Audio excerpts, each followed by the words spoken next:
Hey there. Welcome back to the 4 a.m. report.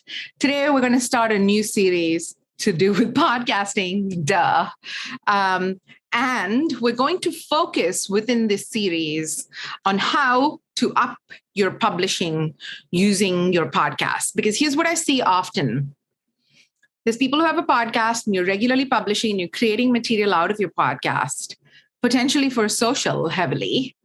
And then meanwhile, you're also authoring blogs that are from scratch, and the blog publishing goals are not being necessarily met because it's hard to create blogs from scratch. So if you are creating some level of show notes and writing out of your podcast, listening to this series of 3 or 4 episodes is going to help you really consider how to amplify creation efforts out of the podcast and make it count towards the SEO goals of your website. Because here's what I can tell you with absolute certainty. One of the best ways in which to improve your SEO, your optimization, is to publish quality content more frequently on your website. So with that in mind, if you do have a podcast or an alternative property like a video series, this will help you to leverage that, give it a home on your website, and really get the most out of it. All right, so there's a few ways in which you can really leverage your publishing. So number one, remember that when it comes to publishing on websites, the most commonly read language is writing. With that in mind, you do need to think about how your podcast is translating to writing over and above show notes, which are highly recommended, obviously. So you could obviously be doing long form, you could be doing short form, and multiple other things in between.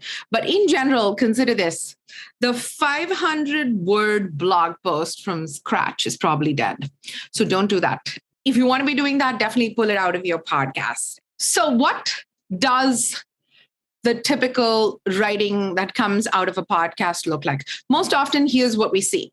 We see people put together a long set of show notes with like, this guest said this and this host said this, and a lot of quotations and dialogue pulled out. And it's entirely clear from the piece of writing that you're writing about something that was a discussion in a podcast. And I would ask you to challenge that. That is not the only way in which you can use a transcript that comes out of a podcast. In fact, that's probably the level 1 way to use it. You definitely want something like that, certainly to facilitate with show notes and findability. But beyond that, I think a truly good blog post that comes out of a podcast conversation has to be broken down as follows. First, you've got to introduce a clear point of view, a clear takeaway, a clear hook, a clear story, whatever it might be up front. And that's usually what guides the headline of the blog post. Please don't call it episode 200 with, XYZ, because that's not going to make anyone read in the reading format. That's going to make people find it in the listening format.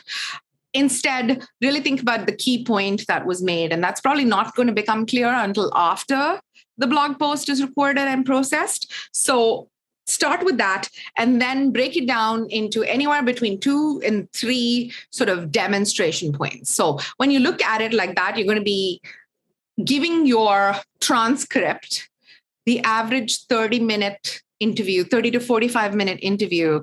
You're going to give it so much more legs. Like, you could pull out 2 or 3 points of view to do with different things in it. But that is more advanced and more on that later. For now, really consider breaking it down as follows. Take your writing, break it down as a clear point of view, let that guide the headline, and then go into 2 to 3 points. We've curated a short set of clips here for you from previous episodes. And I always love it when we can find material from previous episodes that is entirely relevant, like shout out to evergreen content.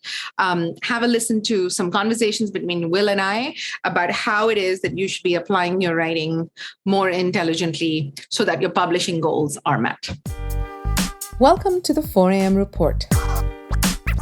On this podcast, we dish about fresh-pressed, fun marketing. If you're stressed out and awake at night again, wondering what to do, you found your joy. I'm your host, Susan Diaz, podcasting founder, humor junkie, observer of human behavior patterns, and mom. Each week, we break down the latest headlines at the intersection of marketing and entertainment. Everybody wants to be recognized by the SEO overlords that rule us all. Great. And one of the bits of advice we give to them is you got to up your publishing. You can't just be posting once a month or once every 2 weeks on your blog. You really do need to up your publishing. That is one easy way for a small business to start getting some of that SEO magic working for them. So we're going to talk about ways you can easily, without too much extending of your bandwidth, without too much extra stress, become that publishing house that we want you to become. So Susan, why don't we start? What are we going to talk about? Let's start with the writing part of it. Like, okay, what do you do if you are currently given to writing long form pieces of any type? What can you do with that to increase your publishing?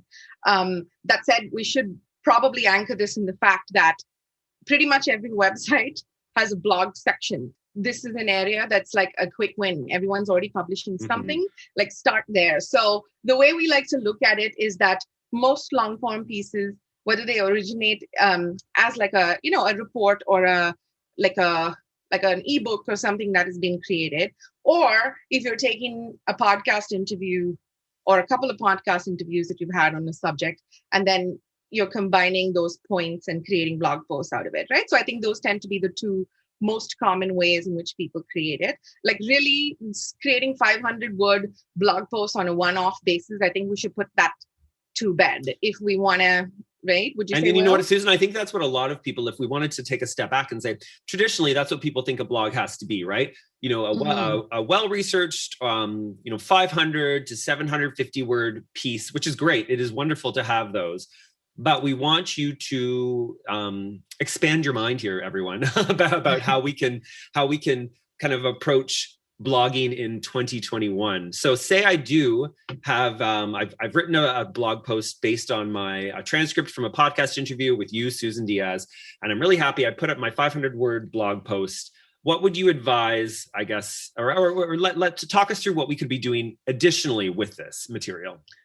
Yeah. Okay. So that's a good example. Let's use that. So for example, this episode itself of the podcast could turn into a fairly long written piece, and it does. We do a written piece based on every one of them. So in that written piece, typically to keep it consumable and give the highlights of it, we structure ourselves in our interviews and our planning itself, whether it's with a guest or without, into sort of having an outline, right? So you're going to introduce a topic. You're probably going to talk about it in depth and have 2 to 3 points that you will illustrate through a 20-minute interview. And then you might have a conclusion in which someone's recapping the points for quick learning. So that, to my mind, if your goal is increasing publishing, and again, guys, this is probably highly obvious to people in marketing, and many agencies practice this on the regular. That said, it's easy enough to make this mainstream, and most people should. So this straight away, the 4 sort of blog posts I would do would be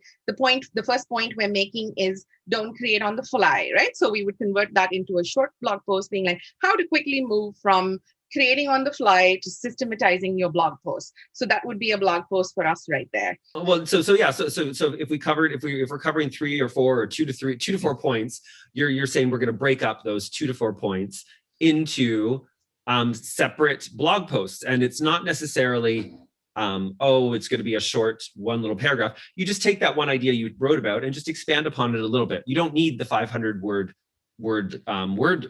goal to be considered a blog post, right, Susan? Yes. Then the second part of it, I think, and this is what many people tend to miss, is that a blog post, even if written is the method that most people recognize, and it is also the way in which the SEO gods read you in the system. So you do need the written word. That said, the longer pieces of writing that you're doing, break them out. You're probably making 3 to 4 points, and then you're doing a roundup of, in conclusion, break them up into 4 blog posts. Of course, there's an audience for the long form, but there's also an audience for people who are quickly trying to find info. So this is a way to keep publishing this. Thank you for listening to the 4am Report. If you like what you're hearing, we'd love if you left us a 5-star review.